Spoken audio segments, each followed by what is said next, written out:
מתפללת בשבילך ועושה למענך את הטוב שבעולם. אמא שיודעת בלי לשאול, לא תיתן לך ליפול, כשעצוב לך תבוא ותלטף, בזרועותיה תתעטף, וכשצריך מילה טובה שתחמם את הלב. אמא, תודה לך על כל מה שלי נתת, בכל מה שעשיתי האמנת, אותי תמיד על דרך מלך שמת, תמיד רצית שיהיה לי טוב.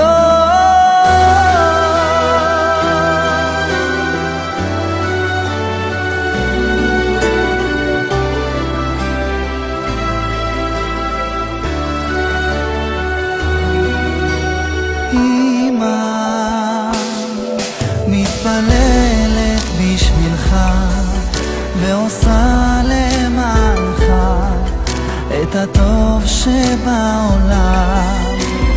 אמא שיודעת בלי לשאול, לא תיתן לך ליפול, וכשעצוב לך תבוא ותלטף, בזרועותיה תתעטף, וכשצריך מילה טובה שתחמם את הלב. אמא,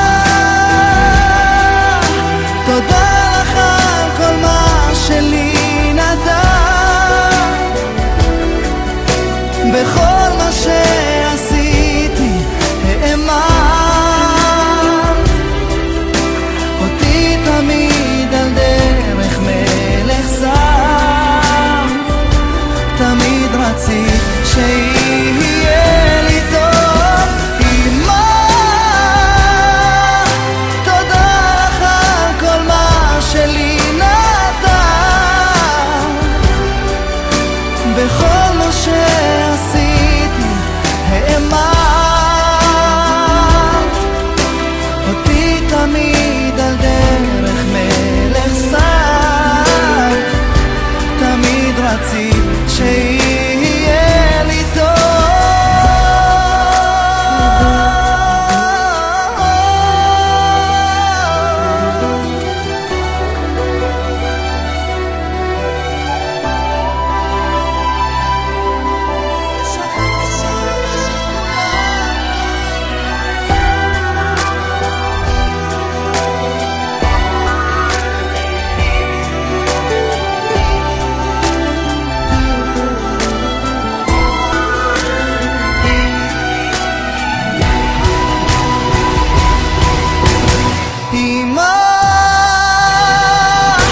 תודה לך על כל מה שלי נתת,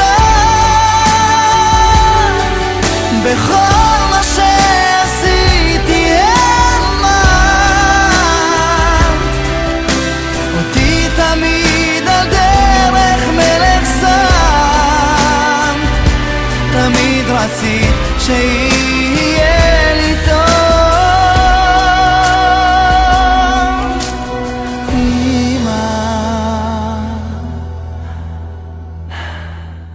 מתחיל בזה שהראשון שבא ואומר, רבותיי, אני לוקח כרגע את כל תרי"ג מצוות, 613 מצוות יש לנו בתורה, ואני מקמץ אותם ל-11. שואלים בגמרא, איך דוד המלך עם כל הכבוד בא לוקח את התורה שניתנה בסיני עם 613 מצוות ומקמץ אותה ל-11? איפה? אומר להם דוד המלך, פרק ט"ז בתהילים, מזמור לדוד, השם מי יגור באוהליך ומי ישכון בהר קודשך. מי זה אותו אחד שאתה רוצה אותו אצלך? לא למעלה, לא אצלך. הולך תמים, פועל צדק, דובר אמת בלבבו, לא רגל על לשונו, לא עשה לרעהו רעה, וחרפה לא נשא על קרובו, נבזה בעיניו נמאס, ותראה השם יכבד, נשבע להרע ולא ימיר, כספו לא נתן בנשך, ושוחד על נקי לא לקח. אף אחד מה-11 האלה לא מופיע כמצווה. זו מידה טובה. דרך ארץ קדמה לתורה, לפני התורה. אם אין לך דרך ארץ, אין לך סיכוי לקיים אותה. ולכן בא דוד המלך ואומר, והגמרא שמפרטת כל אחד ואחד מי הוא, יש שם דברים נפלאים, דברים שמאוד מתאימים מאוד ליום יום, על אחת כמה וכמה לעבודה שלנו.